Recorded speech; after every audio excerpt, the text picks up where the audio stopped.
So the one question I have for the president of France, Macron, is how much money did they pay you, right? How much money did Dara Khosrowshahi pay you to make inroads into your market, right? Because it blew up in his face after all of those Uber files went public, after that whistleblower showed what's going on.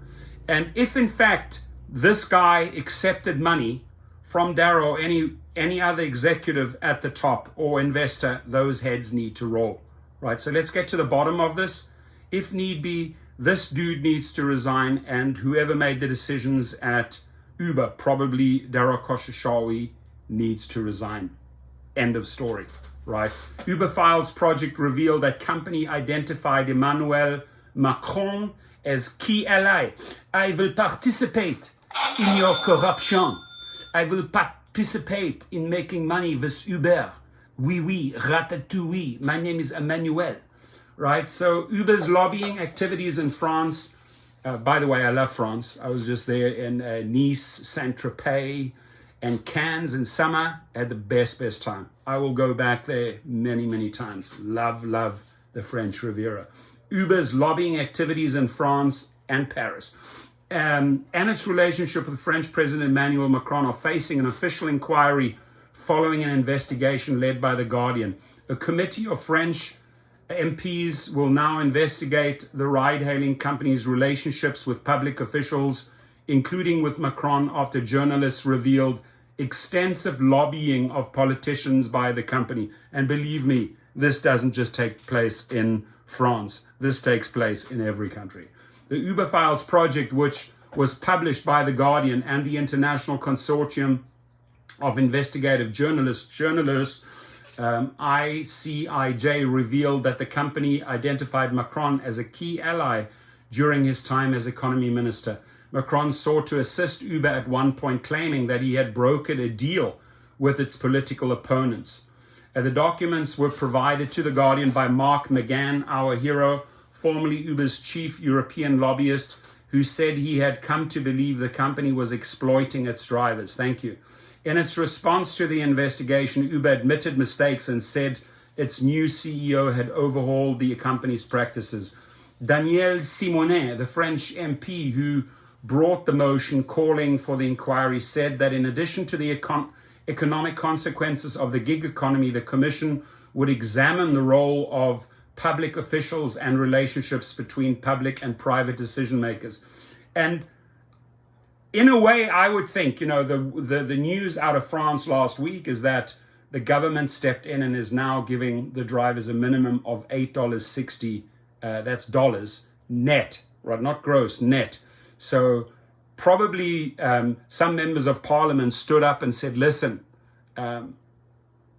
you took some bribes. This is my opinion.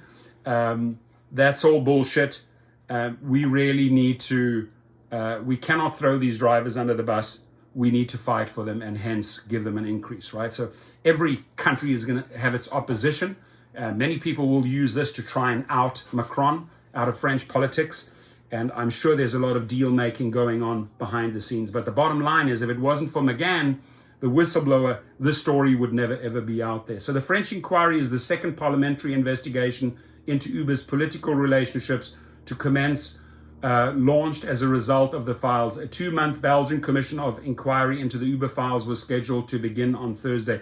I truly hope, right, that the head honchos at Uber are revealed after these investigations and that their heads roll. They need to resign. Separately, on Wednesday, the Uber files were debated at a session of the European Parliament in Strasbourg.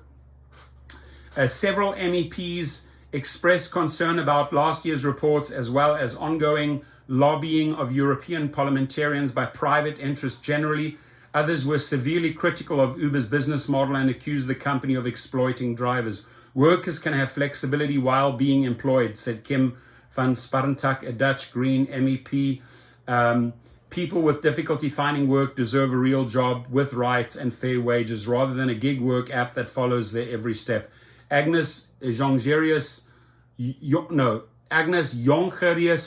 of the Dutch Labour Party said lobbying of MEPs had become even more intensive since the Uber Files investigation and called on the Parliament to look at the influence exerted by large technology companies as well. They definitely influenced Dutch parliamentarians, Dutch politicians, no doubt about it.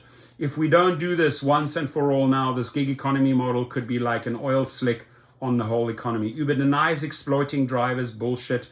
In response to the Uber Files investigation, it said that the company had moved from an era of confrontation to one of collaboration, demonstrating a willingness to come to the table to find common ground with former opponents, including labor unions and taxi companies. Give me a break.